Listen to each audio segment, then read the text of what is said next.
This is Jeff coming at you today from Chicago, Illinois, and I'd like to take this opportunity to welcome you to my new channel.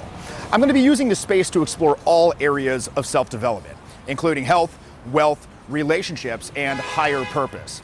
And having been very, very active in that relationship sphere for the past 16 years, along the way I discovered that all of these areas actually overlap with each other and actually dovetail with each other in a very synergistic way. So I'm very, very excited to share with you all the insights that I garnered from my personal odyssey of self-discovery. And as you join me on this journey, I'm quite confident that you're going to take away practical, applicable strategies from every single video each week that you can use to immediately and measurably improve your daily life. And if you're not familiar with my previous work in that relationship sphere, you might be asking yourself, well, why should I listen to this guy? Well, that's actually a great question. And in this inaugural video, which we shot recently at one of our conferences in Miami, Florida, that's exactly the question that I'm going to answer. So let's check it out.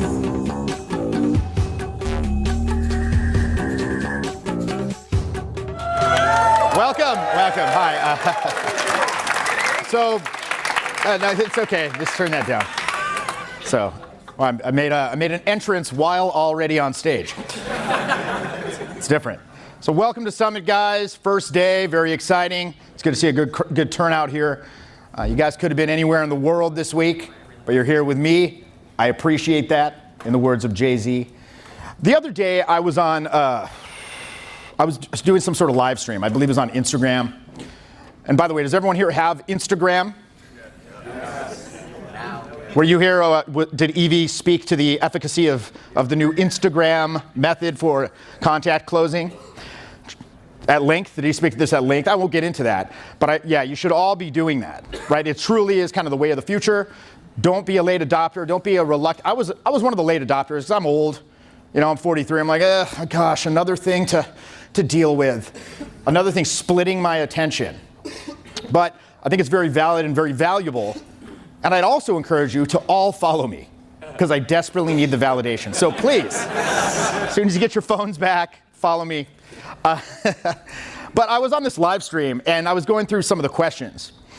And, you know, people are asking questions. Some are quite patently ridiculous, something about penis pills or something like this.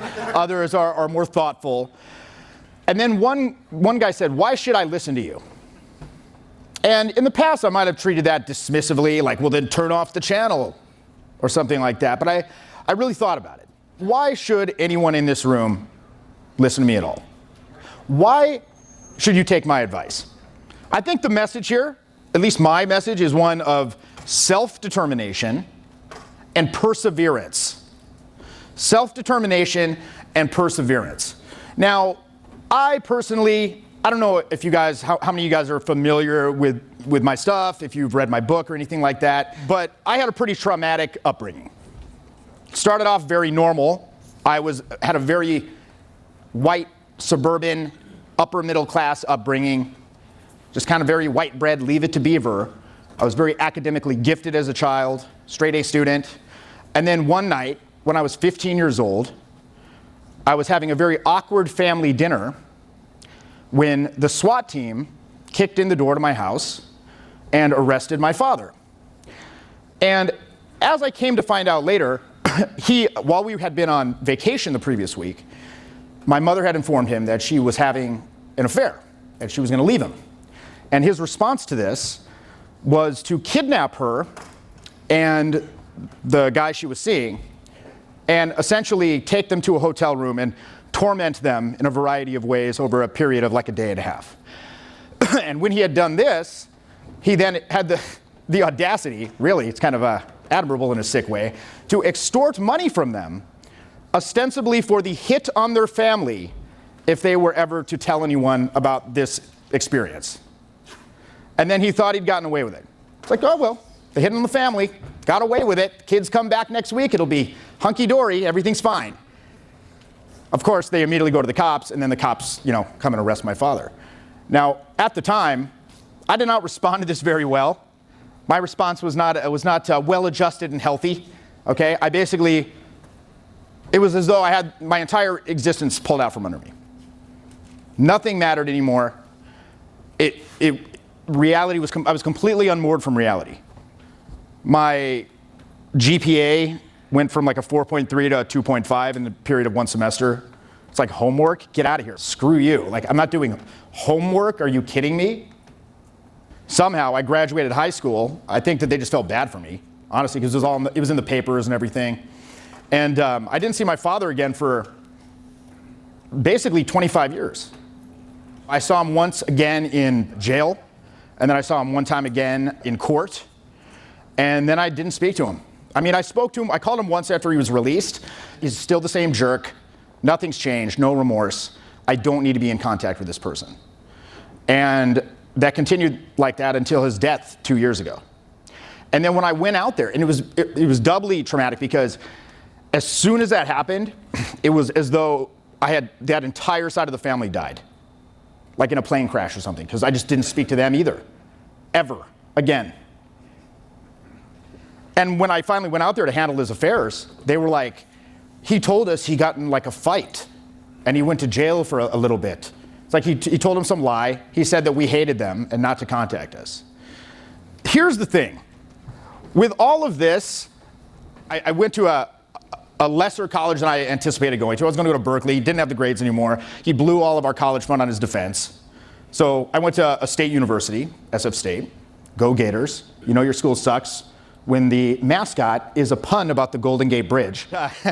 After a couple of years, I dropped out of college because I didn't see the point. It was like summer camp with drugs. You know, it's like summer camp with drugs, right? So I didn't really see the point, dropped out of college. And I moved into this punk rock hovel, essentially, like living like a feral animal, essentially, with a bunch of other like crazy people, where we'd paint the entire walls and ceiling black and just smash glass in the shower. You couldn't even take a shower because you'd like drink beer in the shower and just like smash the glass in the shower. So you had to wear shoes in the shower. The cops coming there for a variety of reasons all the time. But again, here is the point. Somehow, amidst all this turmoil, this personal chaos, I managed to thread the needle. Didn't end up in jail myself. Didn't end up addicted to drugs. Didn't end up a failure. Now, how did that happen? I think in large part, a lot of luck, let's be fair, right? A lot of luck on my part. Someone's looking out for me up there, I guess. I don't know what that means. But I also felt like I was never going to give up. At many times, when, especially after the initial incident, it just felt like this unrelenting pain of being on fire all the time, where I would like put my head through a wall just to make it hurt less. Didn't work. My mother kicked me out of the home. She's like, the authorities told her, you must legally provide him shelter and food. So she made me live in a shed in the yard and like would bring out like peanut butter sandwiches because she was terrified of me. She's like, you were like a wild animal, Jeff. It's terrifying. Through all that, though, I never entertained suicidal thoughts. Never. Because that'd be a way out. But at no point was that ever an option for me. People who knew me back then, they're like, you were punk rock. Now, a lot of people think of that, like, what does that mean to you when you hear that word, punk rock? Disgusting. Well, yeah, like it was like a dirty, dangerous environment for sure. Reckless. But like just this reckless sort of devil-may-care attitude. Yeah, just like unruly. Yeah. But it was very uncompromising. Uncompromising, living life on my own terms in the face of this mechanistic society with this unrelenting pressure to conform. And that's what we face. That is the biggest obstacle, I feel, to true self-expression, is this pressure to conform. It's like a neutron star pressure to conform to society. So I made it through, and I made many mistakes along the way. There's a lot of things I've done, a lot of behaviors I've exhibited, along the way that I wish I hadn't done. And I'll probably make a lot of more mistakes in the future. But the bottom line is, I think that people don't want, and this is just my belief, they don't want to see people pretending to be these perfect people anymore. These so-called gurus who present this very perfect image. It's like we're all works in progress. Flawed, works in progress. The best you can do is try your best to live up to the values that you want to embody. what are the 4 pillars of self-development? They're health, wealth, relationships, higher purpose. So we started out in relationships, but as you know, this company has evolved to be encompassing more of that. Because each one of those like pillars is a pathway to enlightenment, I guess you'd call it. And for me, it was like the relationships thing. And by the way, this is my better side, FYI. Just throwing that out there. It's just the way the hair's parted and so forth. And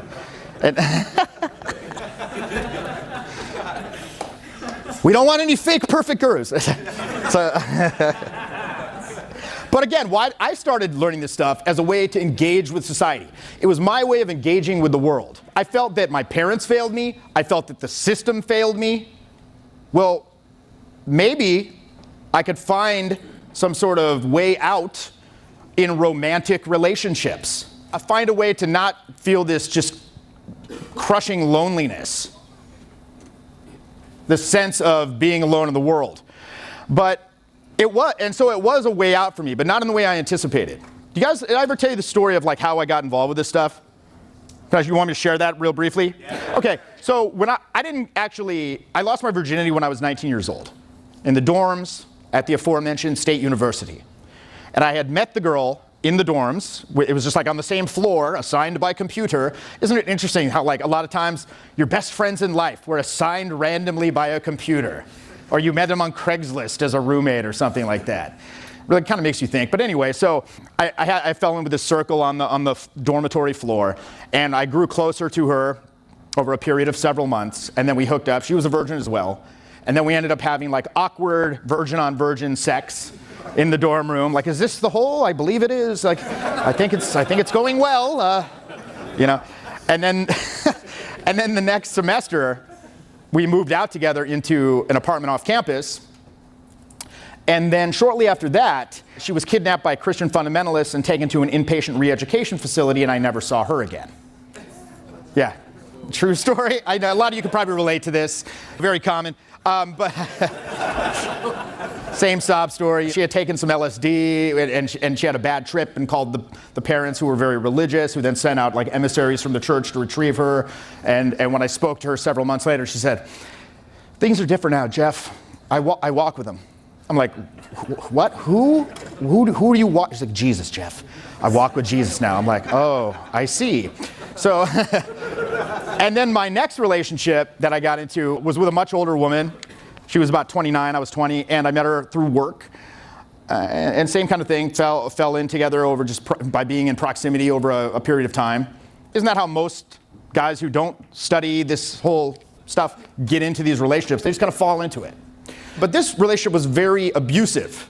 I was abusive to her. She was abusive to me, physically, mentally, emotionally, spiritually, any other way you can imagine. And I stayed with her for 4 years. Why would I stay with this person for 4 years when it's this debilitating relationship that I don't even like? Why? Why would anyone stay in a relationship that isn't helping them?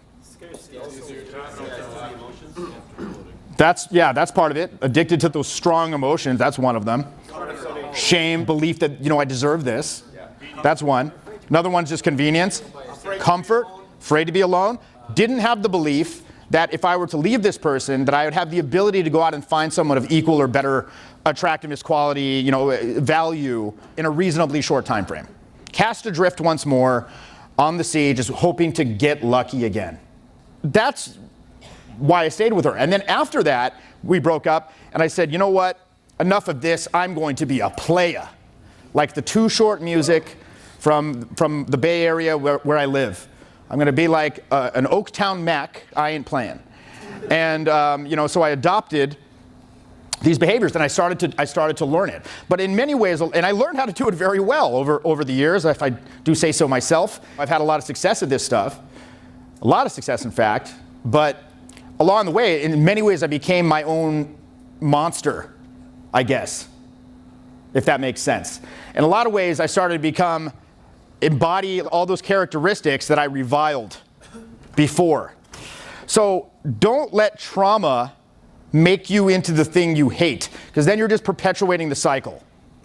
So I think going forward, this is an interesting thing that you're going to see going forward from myself, from Owen, from all the other instructors. We're really starting to branch out. I believe Owen, as he mentioned, that we're taking things into a broader self-help direction. Now, many people, and look, our roots is the relationship stuff, is the dating stuff. That's always going to be here, right? That's always going to be like the core component. But I think that what you're going to see is you're going to see a different side of us, more thoughtful than you might expect from me if you're accustomed to like these old, like, because what's the old persona of Jeff? Like this crazy guy in a van, this like belligerent, like take no prisoners fellow, right? And yeah, that is an aspect of my personality, but I'm 43 years old. So in many ways, I think for a few years now, in fact, I felt as though that whole persona, and that persona served me very well. And it is who I am in many ways, but it feels like a shell. Like I'm some sort of creature in a shell that has become restrictive to it. So you ever seen like videos of like a tarantula molting or something like that? It's like, it looks very disgusting. Look it up. Look it up later, not while you're eating.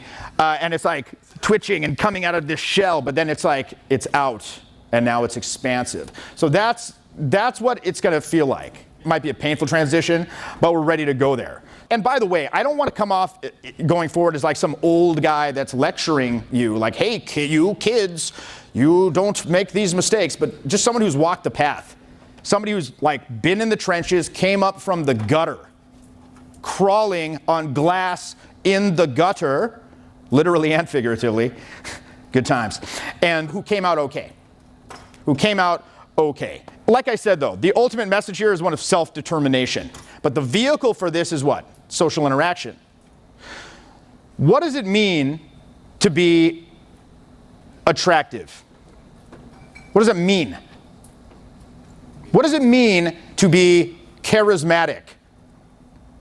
It's a very popular term these days. What does that mean to you guys? Like magnetic. Magnetic. People want to be around you. You see us up here and you might ask yourself, how are these guys able to be very unstifled? How are they able to use their voice in certain ways? How are they able to use humor? How are they able to free flow just off the top of the head? Well, people don't understand often why we get the results we get when they're not. They'll come on a boot camp, for example, and they'll see us doing approaches, and it simply looks like we're just going up and saying hi. They're like, he's not doing anything that I'm not, I do this, I'm doing the exact same thing. So what's the distinction? Well, the distinction is we understand certain things, not just the techniques, but about the principles that allow us to know exactly when to use the techniques. How much to turn it on, when to back off of it. If you don't understand those underlying principles, you're going to be applying technique like a hammer. Like technique, and it may not be appropriate at the time. So it needs to be in your head. This week, it needs to be in your head that you're going to change. It needs to be in your head. I'm not so arrogant as to believe that you can come to, say, a hot seat program, and in 3 days we're going to be able to remove decades worth of undue influence of social conditioning. But we can begin to plant seeds, and we can catalyze the change. We can begin to put spotlights on certain things so you know when you're having knee-jerk reactions to things, and you don't just go into paralysis mode. You're like, this is what's happening, and then we're going to give you some tools to push it off and be effective in the environment. Do you agree that you're influenced by society? Does everyone in here agree that as premise number one? And we've said this before, but haven't you ever had the thought that maybe what you think of as you, my personality, really isn't that self-generated, but in fact, it's simply a collection of influences? Yes. Now, what are these influences? Media, peer group, educational system, possible religious upbringing, corporate culture. The media, probably said that before, but bears repeating. It's a very big one. But the thing is, beyond that, we've also got other influences. Influences that are largely outside of our control, such as what? Emotional reactions. Now, emotional reactions are outside of our control to an extent. Why? You can do something anyway if you feel... Well, for example, if you're driving and a child runs out in front of the road, You instantly feel what? Terror. I'm going to kill this kid. Slam on the brakes. You have no control over that feeling. Zero control. So it needs to be a knee-jerk response. It has to be by design. So that's something that's influencing you. Maybe not always to your benefit.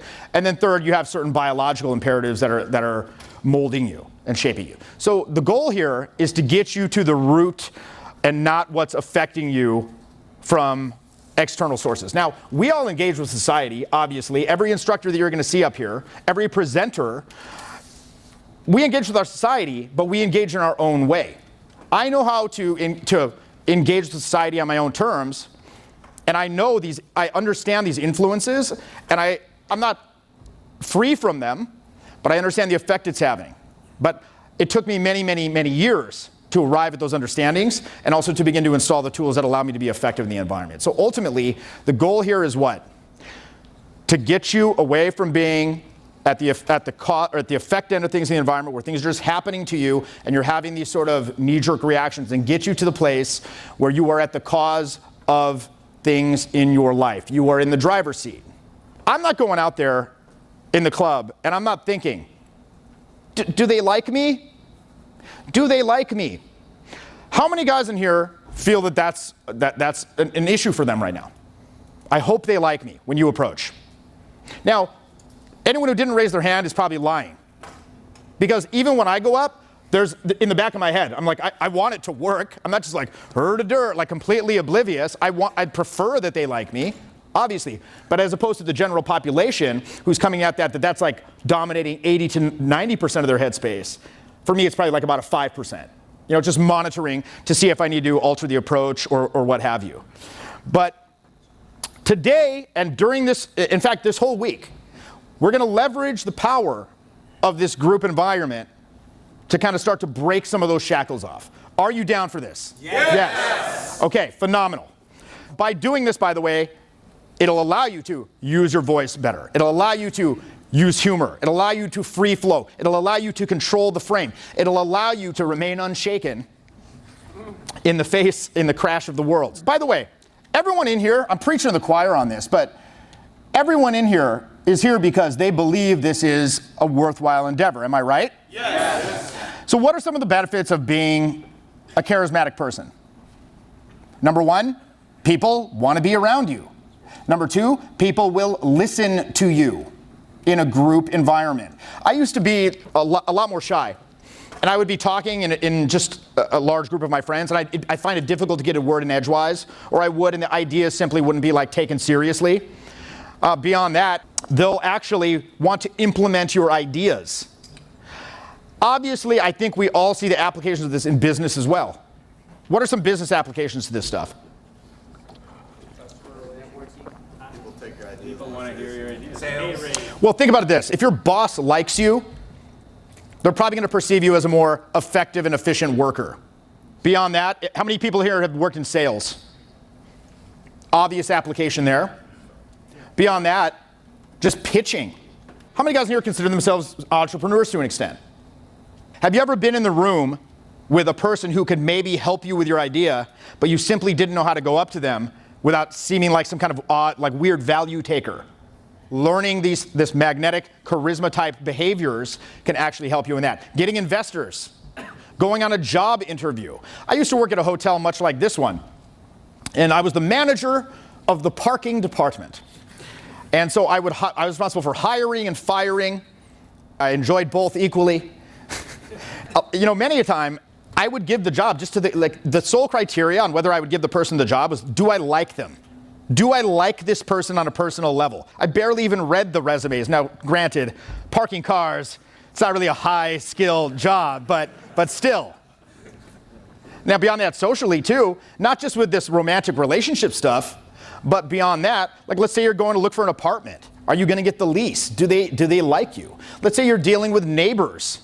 You have some squabble with the neighbor over the parking or the tree coming into the yard. It'll enable you to navigate that better. Interactions with authority figures, like the police, right? Helps to be white, but still, that's... I always have great experiences.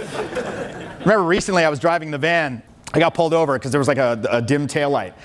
And in the van, it looks quite decrepit and scary, frankly.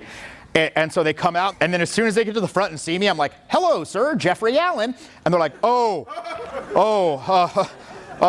sorry, sir. Just wanted to let you know your tail light's a bit out. We'll just need to see your license and I'm like, here it is, right here. He's like, okay, I'm just gonna run this, we'll be right back. And then the partner, he's like, is there anyone else in the van? I'm like, no, check it out. And I pull back the curtain, I look, and he sees like the posters in the back, and he sees one of them is like Prince, and he says, I swear to you, he says the phrase, "Purple Rain, awesome, dude." I'm like, what? Purple Rain, awesome, dude? Is this? I'm like, I think this is the white privilege I heard about on the TV. And they're like, okay, well, everything's in order. Didn't want to bother you. I'm like, oh, is it like a fix-it ticket? He's like, no need for this. Simply you should probably get that taken care of. He's like, have a great night, sir. So goes off into the night. So, but the thing is this whole charisma stuff, it's not luck. It's not magic.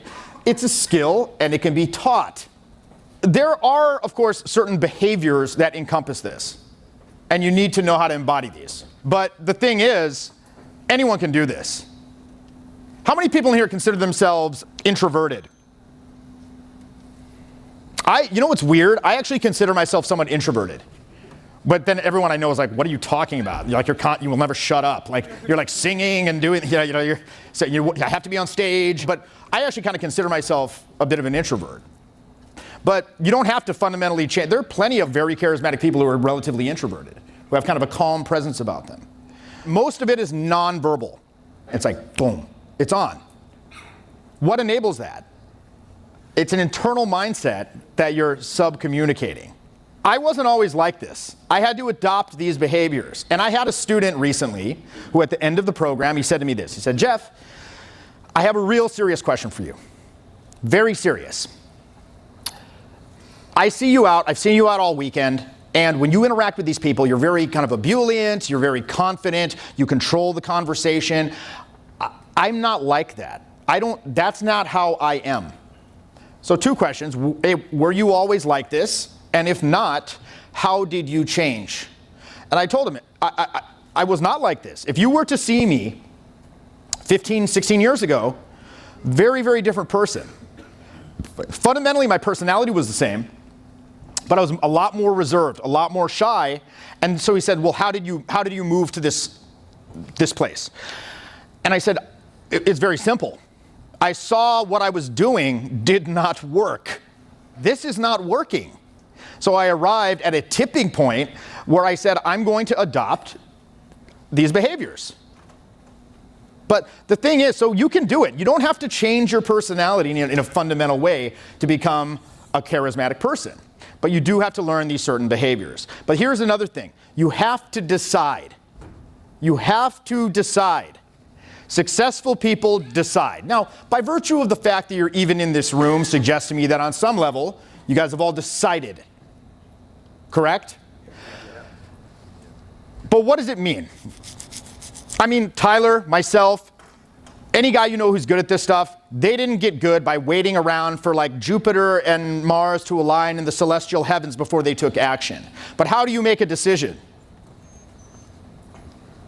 What is the math that happens?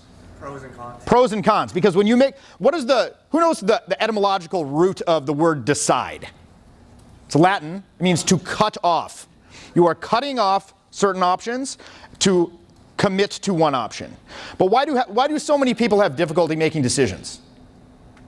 I'd say the biggest thing is fear. Fear of what? Failure. Fear of failure. But guess what? You know what the real failure is? The real failure is not stepping up. That's the real failure. You have heard us say it before. You know, there's a lot of hyperbole that like almost in it. Like, I don't remember rejection. What do I remember? Not taking action. Like, I can think of many instances where I didn't take action, and they're visceral and real in my mind as though they happened yesterday. And these are instances that happened 10, 12 years ago. I just saw them walking off into the night, and I didn't approach, kicking myself to this day. Whereas like some random thing where it didn't work out, it's just this blur of someone like, "Grr, grr." Tony Robbins had a quote, "Everything that you are experiencing in your life right now is the direct result of decisions you've made in the past." So you got to decide. Don't be afraid of it. What else are people afraid of? Uncertainty. Uncertainty. Trying a new venture. You don't know it's going to work out. Doing that approach, talking to that person, you don't know if it's going to work out. But you have to become comfortable with that. You have to accept a certain level of uncertainty, and you got to just look at the probabilities. When I do an approach, I know there's a high probability of it working out. Why? Because I've seen that in the past, because I put in the effort. And now I'm at a point where most people will react pretty well to me. I mean, I'm for some, not for others. I get that. Like, it's not going to be all home runs. But for the most part, they're going to react pretty well. Now, a lot of people feel overwhelmed by the vast amount of information presented to them, especially in this stuff, because there's a lot of competing schools of thought, even within this team here, right? Of all these presenters you're going to see over the course of the weekend. Some of the things these guys are going to say, we're going to contradict each other. So like, where do I start? But here's the thing, just start somewhere, man. Just go out. Just make sure make sure this week you're going out, you're banging the guns, and you're doing it. Do the work.